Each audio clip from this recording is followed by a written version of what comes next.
საქართველოში დღეისთვის აღრიცხულია 82 ბავშვი, რომელსაც დუშენის სინდრომი აქვს დადგენილი. ეს სახელი დუშენის სინდრომი უფრო მეტად ხალხში არის გავრცელებული და უფრო ზუსტად რომ გითხრათ, ამ დაავადების დასახელება ასეთია: დუშენის კუნთოვანი დისტროფია. ეს არის იშვიათი გენეტიკური დაავადება, რომელიც ემართებათ მხოლოდ ბიჭებს, გამონაკლის შემთხვევაში გოგონებს და საშუალო სტატისტიკით მსოფლიოში 3000 ბიჭიდან ერთს udasturდება ეს დიაგნოზი.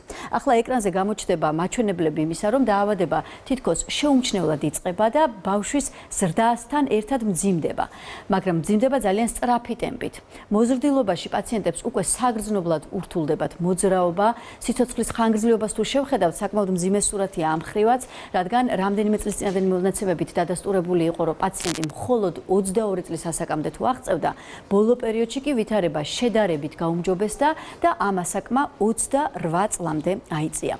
ვინაიდან ეს დიაგნოზი არის კუნთების მოდუნებასთან დაკავშირებული, ის ორგანიზმში იწვევს მრავლობითი ტიპის გართულებას.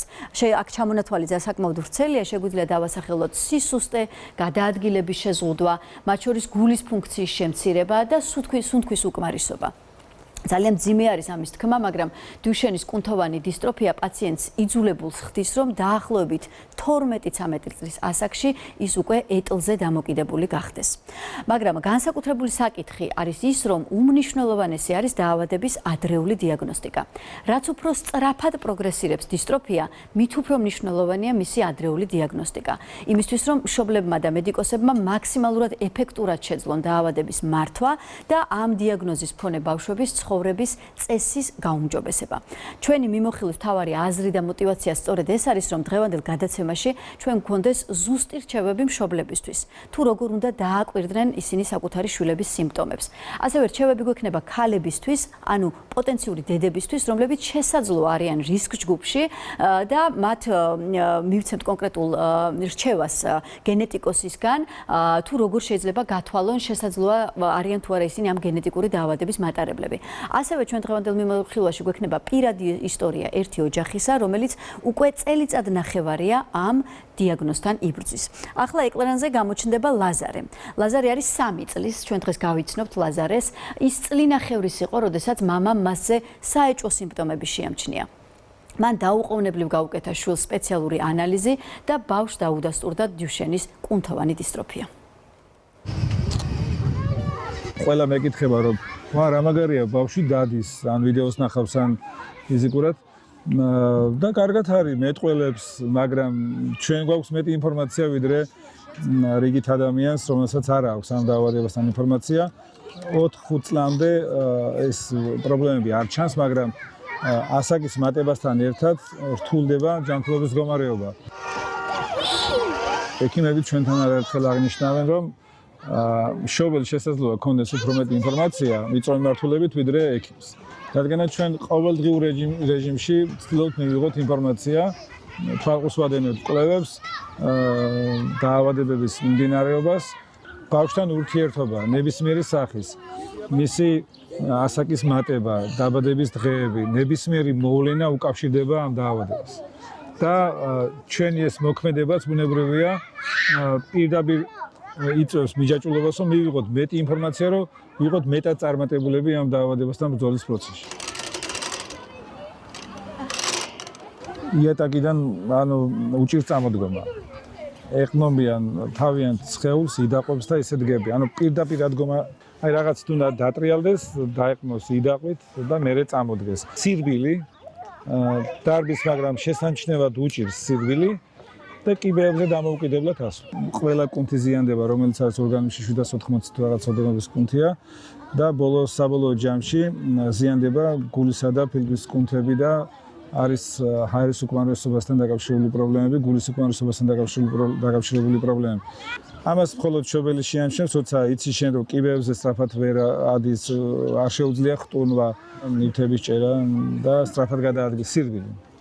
ადრეული დიაგნოსტიკა ამ დაავადების შემთხვევაში არის უპირველესად აუცილებელი და კრიტიკულად აუცილებელი, რადგანაც ადრეული ასაკიდან მართვა ბუნებრივია უფრო დადებით შედეგს მოიტანს. მამამ ნამდვილად ძალიან იმარჯვა, რომ წლინახევრის ასაკში შეამჩნია შვილის სიმპტომები. ეს არის მართლა გამონაკლისი შემთხვევა, რადგან უმეტესწილად 3 წლიდან უფრო შესამჩნევი ხდება ეს დაავადება. წლინახევრის ასაკში კი ბავშვს ისედაც ახალი დაწყებული აქვს სიარული, გადაადგილება და ძალიან რთულია სამწუხაროდ ამ ასაკში ერთმანეთისგან გაარჩიოს მშობელმა, რა არის ბავშვის ბუნებრივი განვითარების ეტაპები და სად ემსგავსება უკვე ესა თუ ის შეზღუდვა სიმპტომს. მაგრამ მაინც მეტი ყურადღებისთვის ჩვენ ახლა შეგვიძლია ჩამოვთვალოთ კონკრეტული ნიშან-თვისებები, რომლებსაც ბავშვის განვითარების დროს უნდა დავაკვირდეთ. აი, ანიმაციაში ჩანს ეს მოძრაობები და ჩამოვთვლი კიდეც. პირველი არის ხტომა. აუცილებლად უნდა სთხოვოთ ბავშვს, რომელსაც უკვე შეუძლია ახტომა, რომ ისე ახტეს, რომ ფეხები აუცილებლად მოშორდეს ზედაპირს, იქნება ეს იატაკი თუ მიწა. წამოდგომის დეტალი ძალიან მნიშვნელოვანია. ბავშვმა უნდა შეძლოს, რომ დაუხმარებლად წამოდგეს და ის არ ეყრდნობოდეს ეტაპობრივად საკუთარ ორგანიზმს, ხელებს, მუხლებს და ასე შემდეგ. მარიკა, ბოდიში რო გაწყვეტინებ, დაახლოებით ასაკი 3-დან არის ყველაზე შესამჩნევი, მაგრამ თუ უკვე ნორმალურად ხტის და დარბის, ჯობს რომ უფრო ადრე მოახერხო დაკვირვება და გააკეთებინო აი ეს დეტალები და ეს რჩევები, რასაც ვაკეთებთ. მესამე დეტალი არის სირბილი და თუ ბავშვს უკვე შეუძლია ბუნებრივად სირბილი, უნდა დავაკვირდეთ რა ფორმით იქნება, რომ ძალიან თავისუფლად დარბოდეს და არ კონდეს მას არანაირი შეზღუდვა. კიდევ ერთი დეტალი არის კიბეზე სწრაფად ასვლის უნარი და ასევე ნივთების დაჭერა. და ახლა კიდევ ერთ ანიმაციას გაჩვენებთ, სადაც გამოხატული არის ანატომიური მახასიათებლები, აი სიარულის დროს როგორი არის ბავშვის ხელების განლაგება.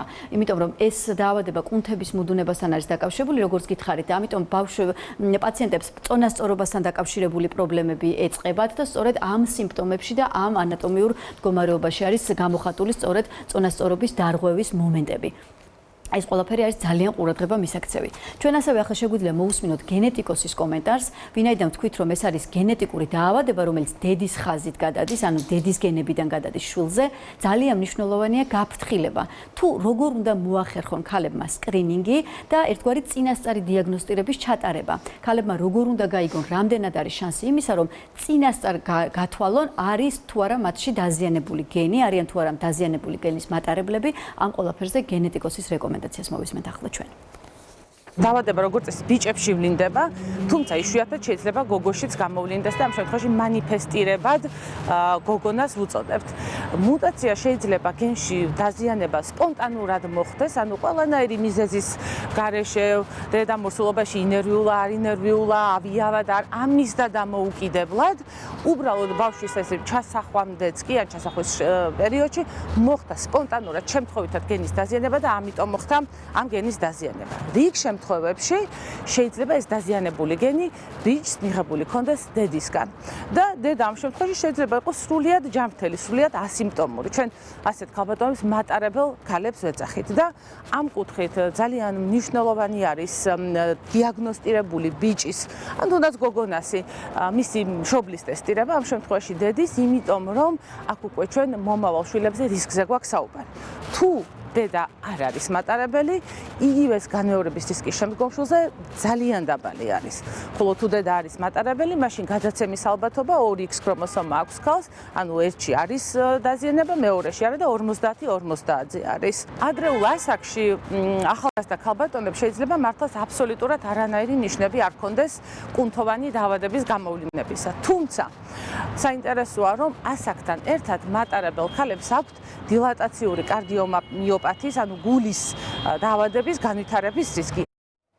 მართალია ექიმებისა და მეცნიერების მუშაობა ძალიან მნიშვნელოვანია და მით უმეტეს ასეთი რთული დაავადების შემთხვევაში ყოველი ახალი სამეცნიერო კვლევა იქნება ეს წამლის შექმნა, მისი გამოცდა თუ დამტკიცება, ეს ყველა დეტალი არის მიმართული დაავადების უკეთესად მართვისკენ.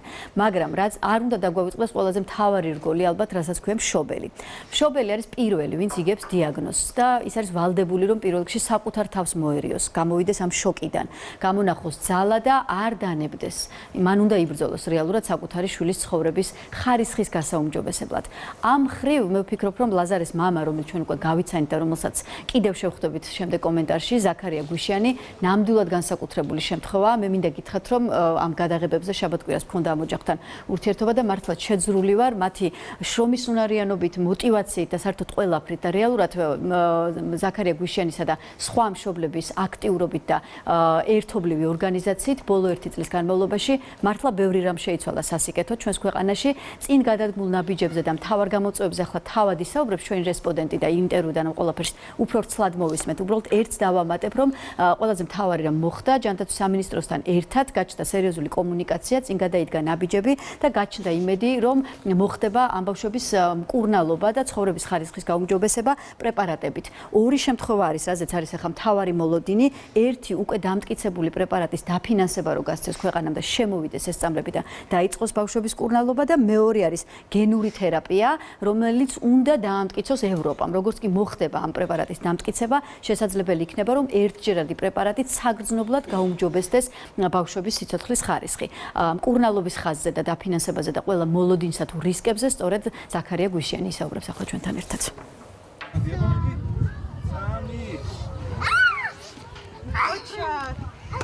გამოცდილებამ და ყველა ქვეყნის პრაქტიკამ აჩვენა, რომ მშობლების აქტიურობის და პაციენტების აქტიურობის გარეშე შედეგი ვერ მიიღწევა. ჩვენ მშობლები ვეგუებით, რა თქმა უნდა, მოცემულობას, მაგრამ არ ვეგუებით პრობლემებს. სამწუხაროდ ამ ეტაპზე არ ხდება სრულყოფილი განკურნება, მაგრამ თანამედროვე მედიცინაში კვლევების შედეგად მიღებული იქნა მედიკამენტები და დაინერგა მკურნალობის მეთოდოლოგია, რა დროსაც უმჯობესდება ცხოვრების ხარისხი. მსოფლიო ფარმაცევტულ ბაზარზე გამოჩნდა მედიკამენტი Elevidys, რომელიც არის გენური თერაპია, ამ ეტაპზე კატასტროფულად ძვირია, 3 მილიონი ეურო ღირს ერთი მედიკამენტი. სახელმწიფოს როგორც სტაბილურ შემძენს შეუძლია მოლაპარაკება აწარმოოს ფარმაცევტულ კომპანიებთან და გაცილებით ნაკლებ ფასად შეიძინოს და დროში დაფაროს აღნიშნული წამლის საფასური და ერთი დადებითი რაც აქვს გენურ თერაპიას. ეს არის ერთჯერადი, ესე რომ ვთქვათ, თერაპია, მკურნალობა სახელმწიფოსა და ფარმაცევტულ კომპანიებს შორის მოლაპარაკების შედეგად მიღწეული იქნა შეთანხმება, რა დროსაც ჩვენს ქვეყანაში დამტკიცებული იქნა 3 მედიკამენტი, რომელიც არის exons keeping-ის, exons ამოგდების პრეპარატი. შემოვა ჩვენს ქვეყანაში ყველა წამალი, რაც ამ ბავშვებს ჭირდება და რაც სადაც კლინიკური კვლევების ნაწილი დასრულებულია, ეს ბავშვები იქნებიან მზად რომ მიიღონ ეს მედიკამენტები და არ მოხდება თავიდან კვლევა, თავიდან დადგენა დიაგნოზის, თავიდან შესწავლა პაციენტების და ყველა ბავშვი იქნება მზად. მიგვიღო მინისტრმა, ვიტყვი აქვე და მოისმინა ყველა ჩვენი პრობლემა, განიხილა თავის გუნდთან ერთად. პირველი რაც იყო, რომ ამ ბავშვებს არ ქონდათ დიაგნოზის დასმის შემდგომ სტატუსი მინიჭებული და ვერ სარგებლობდნენ იმ სერვისებით და ბენეფიტებით, რაც სახელმწიფოში არის დაწესებული და ელოდებოდნენ დაავადების გართულებას და ამის შემდეგ სტატუსის მინიჭებას. ეს იყო შეუსაბამო და როგორც გითხარით, განიხილა მინისტრმა აღნიშნული საკითხი და მიიღო მყისიერად გადაწყვეტილება და გამოსცა ბრძანება, რომლითაც დიაგნოზის დასმისთანავე განასაზღვრებათ სტატუსი, ასევე დაუწესდებათ სოციალური პაკეტი პენსიის სახით, ფიზიოთერაპია, ანუ ვარჯიშები, სპეციალური ვარჯიშებია და ასევე ცურვა. ეს ძალიან მნიშვნელოვანია და წეღარაც ვახსენე სტატუსის განსაზღვრა, სწორედ 3 წლის შემდეგ უწყდებოდათ ბავშვებს და ამაზე იზრუნა მინისტრმა და მიიღო გადაწყვეტილება, რომ ჩართული იყვნენ ამ პროცესში. დაუფინანსდება ფიზიოთერაპიები, ლოგოპედი, ფსიქოლოგი და შესაძლოა ცურვაც და ამაზეც ჰქონდა საუბრები მინისტრთან შეხვედრისას. ეს ძალიან მნიშვნელოვანია და კიდევ ერთხელ ვიტყვი, რომ ეს არის ყველაზე ჯანსაღი პროცესი და ჩარევა, რომ გაუმჯობესდეს ცხოვრების ხარისხი ამ დაავადებასთან მიმართებაში, დიაგნოზის მქონე პაციენტებში. ეს ჯანსაღი პროცესი მართლა ძალიან მნიშვნელოვანია, კომპლექსური თერაპია, იქნება ეს ფიზიკური გაჯანსაღება თუ ფსიქოლოგების და ლოგოპედების ჩარევა და ძალიან მნიშვნელოვანია, რომ ეს პაკეტი პაციენტებს გაუმჯობესდებათ. მე პირველ რიგში ძალიან დიდი მადლობა მინდა უთხრა ამ ოჯახს იმისთვის, რომ ესე გულწრფელად გაგვიზიარეს თავიანთი ისტორია და გვაჩვენეს მართლაც ეს მშობლის ძალა და შემართება თუ როგორ უნდა იდგე მაგრად, აი პირდაპირ და ესეთი სახალხო სიტყვები თქვა, როგორ უნდა იდგე ფიზიკურად მაგრად იმისთვის, რომ იბრძოლო საკუთარი შვილის კეთილდღეობისთვის. ერთადერთი რაცაც მე ამ დღეებში როდესაც ამ თემაზე ვმუშაობდი, ვფიქრობ, არის ის, რომ ლაზარე უნდა იყოს კარგად. და საერთოდ ის 91 ბავშვი, ვისაც აქვს საქართველოში დადასტურება და დანარჩენები მთელ მსოფლიოში, ყველა მართლა ძალიან კარგად უნდა იყოს და მინდა რომ მაქსიმალურად საიმედო განწყობით დავასრულოთ ეს მიმოხილვა წამლის და მკურნალობის მოლოდინში რეალურად. თითოეული ასეთი მშობელი მართლა არის მაგალითი სხვა მშობლისთვის, რომ ადამიანებს ნამდვილად შეგვიძლია მივცეთ ძალა ერთმანეთს. გავამხნევოთ და მედიის როლსაც აქვს თავისი მნიშვნელობა ალბათ. თითოეული ასეთი თემის გაშუქების დროს არის კიდევ ერთი დამატებითი ძალის მიმცემი ბიძგი საზოგადოებისთვის, რადგან საზოგადოების ცნობიერების ამაღლებას ასეთ დროს, ასეთ პაციენტებთან ურთიერთობის დროს განსაკუთრებული მნიშვნელობა აქვს.